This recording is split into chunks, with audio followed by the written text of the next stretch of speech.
Bonjour à tous, la Mishnah Bet du Perek He nous propose aujourd'hui le din de Shiboulet Shebakatsir Verosha Magia Lakama, c'est-à-dire nous avons un épi, Bakatsir, qui a été laissé au moment où on a moissonné le champ.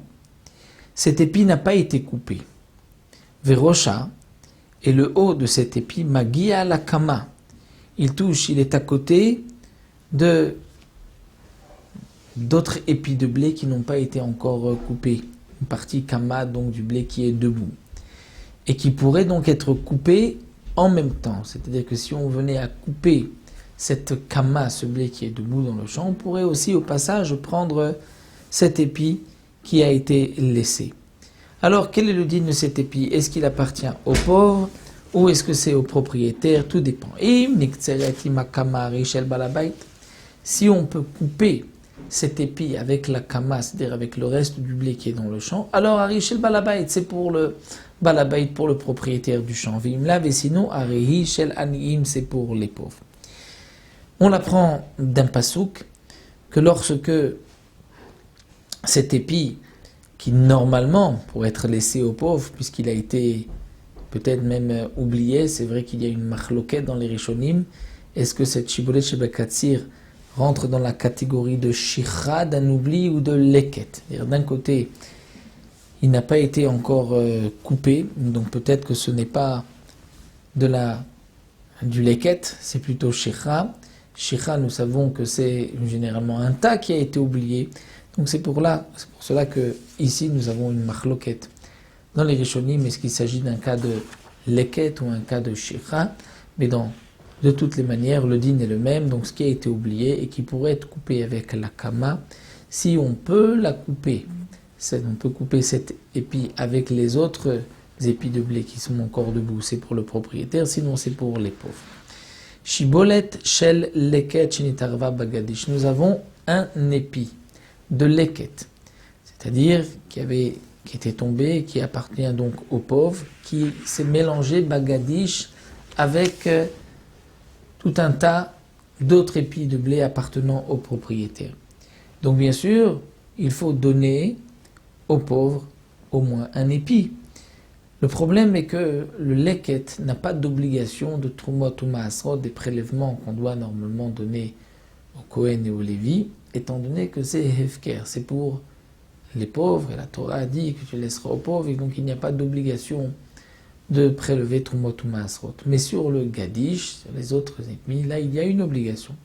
Donc puisqu'on doit lui donner aux pauvres quelque chose de Metukan, c'est-à-dire quelque chose qu'il pourra manger, pas un épi où il doit encore prélever Trumot ou Maasrot. Donc comment faire? Je dois lui rendre un épi, puisqu'il y a un épi qui lui appartient, qui est maintenant parmi mon tas de blé, mais je dois d'abord prélever Trumot ou Maasrot du tas de ce tas de blé. Alors maaser shibolet achad venoteno, on va faire le maaser sur un épi, c'est-à-dire au moins que cet épi, on prélèvera par ailleurs sur d'autres épis, on prélèvera Trumot ou Maasrot. Donc bien sûr, comme explique Barthénon, on ne peut pas se suffire de deux, puisqu'il y en a un qu'on donne aux pauvres et un autre sur lequel on va prélever les Trumot ou Maasrot, mais peut-être que celui sur lequel on va prélever Trumot ou Maasrot, c'est en vérité le leket, et il n'y a pas d'obligation de Trumot ou Maasrot, donc il faudra prendre au moins 3 épis de blé, et de cette manière,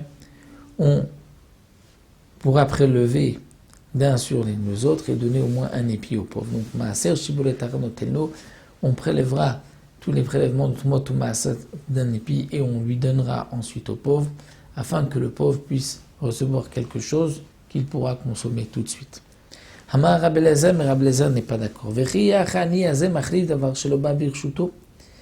Rabbi Eliezer s'adresse, comme explique le Barthénora, s'adresse aux Chachamim. Il leur dit, vous qui n'êtes pas d'accord avec moi, dans la Mishnah précédente que nous avons vue dans le Pérek précédent, pour un homme riche qui a prélevé, qui a pris de la PA pour un pauvre, Et vous, les chachamim, vous avez dit qu'un riche ne peut pas prendre de la paix pour un pauvre, ne peut pas lever et dire, tiens, ça c'est pour un pauvre. Pourquoi? Parce que lui, le riche, ne peut pas se servir, ne peut prendre de la paix. Donc il ne peut pas aussi faire un acte d'acquisition pour un autre. Donc la question qui se pose, c'est comment ici le pauvre peut échanger, c'est-à-dire prendre un autre épi à la place de l'épi qui lui revient, alors que l'épi qui lui revient, il lui revient, mais il ne l'a pas encore acquis.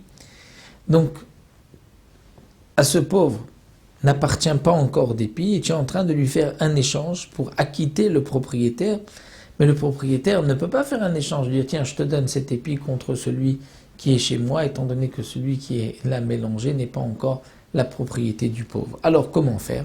Et la mezaké était ani bechol agadish.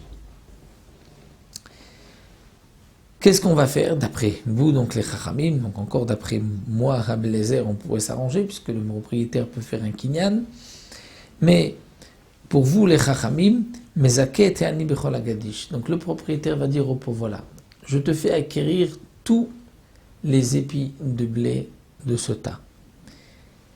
Et maintenant que tu es propriétaire, donc, on va prélever maaser shiboulet achad venotel. On va prélever ton maasot d'un épi pour pouvoir ensuite te donner un épi.